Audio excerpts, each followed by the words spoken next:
security, all the regional issues, but also Uganda's image abroad. As you all know, I was once a journalist for many years, but I've been a diplomat for 27 years. So my experience at the UN and in the region will come in, and my priorities will be to make sure that whole government approach towards foreign policy. The issue of foreign policy is not only the Ministry of Foreign Affairs, all the ministries of trade, of health, of internal affairs, even parliament, so that we are all well coordinated and we deliver for Uganda in implementing our foreign policy, which is based on patriotism, regional integration, and Pan-Africanism. This foreign policy seems to belong to you alone. Other people are saying we don't have it. The minister last time was in the committee family. The minister himself was not aware of it. Okay. There is a new minister. And you think about it? Yeah, there is a new minister now. I think we do, but we have not articulated it very well, and we have not publicized it very well. It's well articulated. Maybe it has to be contained in one document. It's spread in different documents, different MDS. We just want to get an assurance from you. The issue of dual citizenship has been in the public domain for quite some time and raising a lot of debate. Has it been mentioned? No, it doesn't even matter. It was not raised, it didn't matter. We really concentrated on the portfolio, on the sector I'm going to lead. And they were really worried that we are not coordinated well as a government when it comes to major challenges facing the world. And as a Minister of Foreign Affairs, I'll make sure that there is a whole government approach towards addressing, these are not only global challenges. You have seen global public health. Ebola is here. You have seen climate change. You have seen peace and security. The wars in our regions. So that Uganda has been a regional leader.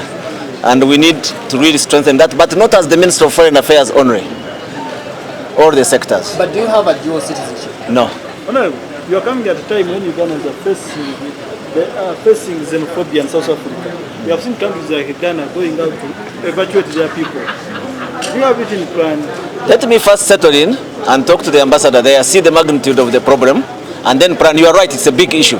And we need to really protect our citizens wherever they are. And that is called consular services.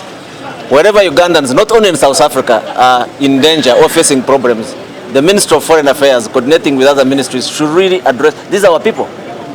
It's not that when you cross the border, you cease to be Ugandan. And consular services are very important work of the Ministry of Foreign Affairs. What is your current description of Uganda's global our image? Our image is high there. As you know, we are the chair of the non-aligned movement. Actually, I lead the non-aligned movement at the ambassadorial level in New York, where we lead 121 countries. I am a leader also in climate change. I'm not supposed to be here. I'm supposed to be in Germany chairing climate change for the whole world. So Uganda's image is high there. You remember the NAM summit here. It really has led a lot of benefits. I also promote business and investment. You guys soon are going to be enjoying internet with Starlinks. I brought, together with my colleagues, the US ambassador and others, Starlink has been licensed to operate in Uganda. And internet will be everywhere, on the water, in the rural areas, in the mountains, everywhere. That's a major achievement that we have done. Also promoting investment and trade is also not only preserve of the Ministry of Foreign Affairs. I think where the weakness is cooperating, the whole government approach, the Minister of Trade, the Minister of Foreign Affairs, and other MDs, we need to really coordinate. Now, you leave that docket. Talk about the sovereignty bill in Uganda's context vis-a-vis the global aspect. Do we still, as it came forward? Absolutely. The sovereignty bill is a Ugandan issue. It's a domestic issue. How does it play to our I think it was explained where the worry was that the original draft was that it would affect investment into Uganda.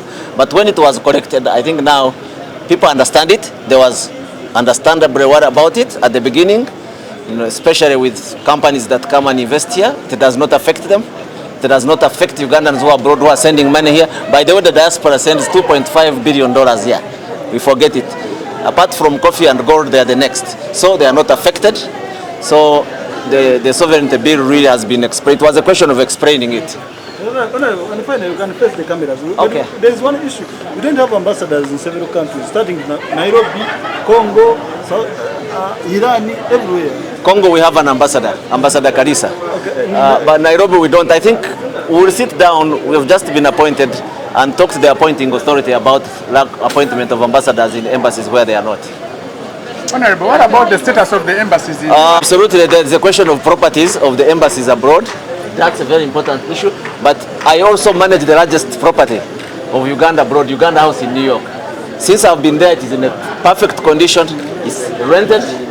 So, but other countries also, properties in other countries need to be put in order because this affects the image of the country, but they are also a source of revenue for the country. What about the questions about professionals? I think I'm the first career diplomat to be a Minister of Foreign Affairs.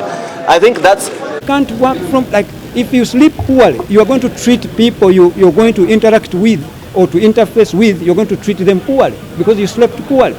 Then salaries as well, they are not the best.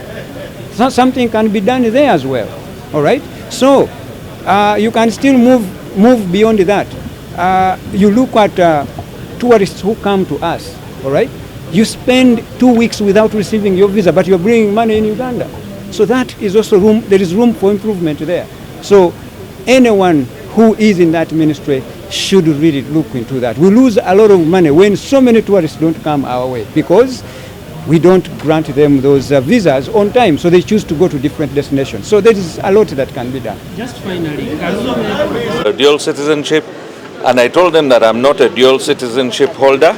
I hold only a Ugandan citizenship, and I've never held another citizenship before. They went ahead to discuss about the ministry briefly and their expectations as members and as the nation. And I pledged to work together with them. I pledged to accept advice from the colleagues and promise them that to the best of my abilities, we will see how to improve trade, both within Uganda and outside Uganda, improve industry, improve welfare of the workers within these industries, and of course build cooperatives that are going to be feeding into these industries. So the purpose of that whole ministry is three-pronged. One is the cooperatives that will be production-based.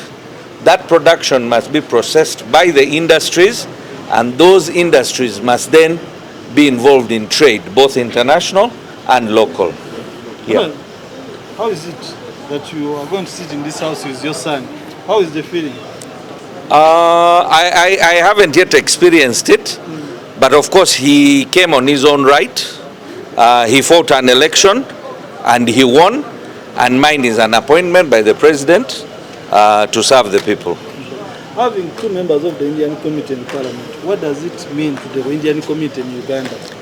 Like I have said in my opening remarks, I may be of Indian origin, but I'm a Ugandan, born and brought up here, and I serve the Ugandan people.